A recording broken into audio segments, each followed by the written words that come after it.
আসসালামু আলাইকুম রহমতুল্লাহ। প্রিয় দর্শক, আপনারা স্ক্রিনে দেখতে পাচ্ছেন জাকসু নির্বাচনের তফসিল ঘোষণা। 31 জুলাই ভোট গ্রহণ। 31শে জুলাই জাকসু হল সংসদ নির্বাচন অনুষ্ঠিত হবে, জাবি উপাচার্য। প্রিয় দর্শক, আপনারা দেখেছেন জাহাঙ্গীরনগর বিশ্ববিদ্যালয়ে এই জাকসু নির্বাচনকে কেন্দ্র করে দফায় দফায় বৈঠক হয়েছে। ছাত্র শিবির, ছাত্রদল, ছাত্র ইউনিয়ন সহ অসংখ্য ছাত্র সংগঠনের মধ্যে মাঝে মধ্যেই বৈঠক হয়েছে, কথাবার্তা হয়, কিন্তু প্রত্যেকটা বৈঠকে গ্যাঞ্জাম ফাসাদ সৃষ্টি করে ছাত্রদল সেখান থেকে চলে যায়। আপনারা দেখেছেন যে প্রোগ্রামে ছাত্র শিবির থাকে সেখানে ছাত্রদল অংশগ্রহণ করে না, ছাত্র ইউনিয়ন অংশগ্রহণ করে না, এ ধরনের চিত্র আপনারা দেখতে পেয়েছেন। অবশেষে সমস্ত জল্পনা কল্পনার অবসান ঘটিয়ে জাবি উপাচার্য যিনি আছেন তিনি ঘোষণা দিয়েছেন আগামী 31শে জুলাই জাকসু হল সংসদ নির্বাচন অনুষ্ঠিত হবে। প্রিয় দর্শক, এই নির্বাচন কিন্তু খুবই গুরুত্বপূর্ণ একটি নির্বাচন।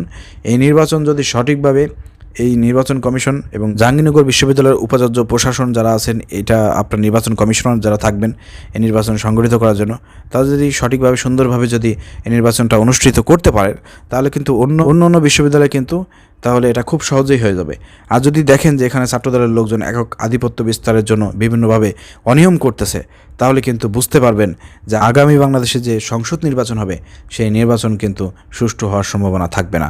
এই নির্বাচন থেকে, এই ছোটো ছোটো নির্বাচন থেকে কিন্তু প্রমাণ হবে যে নির্বাচন কমিশন কতটা শক্তিশালী এবং কতটা তারা নিরপেক্ষভাবে কাজ করতে পারতেছে, পুলিশ প্রশাসন কতটা নিরপেক্ষভাবে কাজ করতে পারতেছে, কোনো রাজনৈতিক দলের একক আধিপত্য বিস্তার আছে কিনা, সব কিন্তু এই ছোটো ছোটো নির্বাচন থেকে কিন্তু প্রমাণিত হবে। প্রিয় দর্শক, এছাড়া বাংলাদেশ জামায়াত ইসলামী কিন্তু বলেছে যে আমরা দেখতে চাই যে এই নির্বাচন কমিশনার তো অনেক শক্তিশালী, তাদের অনেক পাওয়ার, তারা অনেক নিরপেক্ষ, তাহলে আমরা দেখতে চাই স্থানীয় যেসব আপনার নির্বাচন আছে বাংলাদেশে সেগুলো দেওয়ার ব্যবস্থা করতে হবে। ওইগুলো দিলে পরে বোঝা যাবে ওইখানে যদি নির্বাচন সঠিক হয়, সুষ্ঠু হয়, সুন্দর হয়, নিরপেক্ষ হয়, তাহলে বোঝা যাবে যে সংসদ নির্বাচন সেটা সুষ্ঠু হওয়া সম্ভব। আর এই নির্বাচনগুলোই কিন্তু প্রমাণ হবে যে বাংলাদেশে আর সুষ্ঠু সুন্দর নির্বাচন হওয়া সম্ভব কিনা। এই জন্য কিন্তু আমরা যেমন ডক্টর শফিকুর রহমান সহ বাংলাদেশের যত দল আছে বিএনপি বাদে সবাই কিন্তু স্থানীয় নির্বাচন দেওয়ার ব্যাপারে সবাই কিন্তু দাবি জানিয়েছে। প্রিয় বন্ধুরা, লাস্ট একটি মন্তব্য করব। জাহাঙ্গীরনগর বিশ্ববিদ্যালয়ের ছাত্রছাত্রী যারা আছেন, আপনারা এই সংসদ নির্বাচনে যারা অংশগ্রহণ করবেন, ছাত্রদল, ছাত্র শিবির, ছাত্র ইউনিয়ন সহ অন্যান্য অনেক ছাত্র সংগঠন আছে, তারা সবাই অংশগ্রহণ করবে। কিন্তু এখানে সাধারণ শিক্ষার্থী যারা ভোট দেবেন তাদেরকে একটা কথা বলতে চাই। দেখেন, জুলাই আগস্টে আপনারা যেভাবে বৈষম্য বিরোধী ছাত্র আন্দোলনের নেতৃত্বে এদেশে ফ্যাসিবাদ মুক্ত একটি বাংলাদেশ উপহার দিয়েছেন, আপনারা অনেক সচেতন, আমরা এটা ভালো করে জানি। আপনারা ভালো করে জানেন যে এই ছাত্র সংসদ নির্বাচনে কারা ক্ষমতা আসলে পারে, কারা সভাপতি সেক্রেটারি হলে পারে, আপনাদের শিক্ষার্থীদের ভালো হবে, আপনাদের শিক্ষার্থীদের ক্যাম্পাসের পরিবেশ সুষ্ঠু থাকবে, সুন্দর থাকবে এবং লেখাপড়া খুব ভালো হবে। সব কিছু মিলেই কারা আসলে পারে ভালো হবে, এটা কিন্তু আপনারা ভালো করে জানেন। অতএব যারা এই জুলাই আগস্টের চেতনা ধারণ করে এবং এই চেতনার বাস্তবায়ন করতে পারবে তাদেরকে আপনার ক্ষমতা নেন।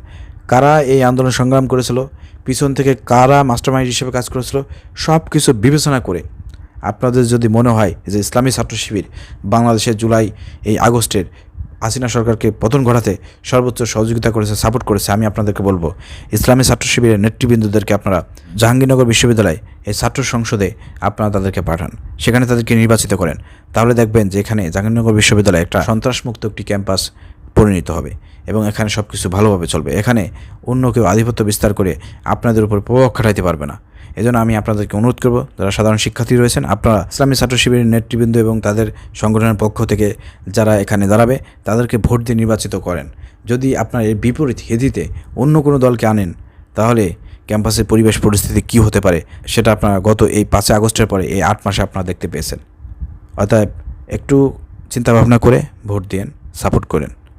আশা করি বুঝতে পেরেছেন। ধন্যবাদ। আসসালামু আলাইকুম রহমতুল্লাহ।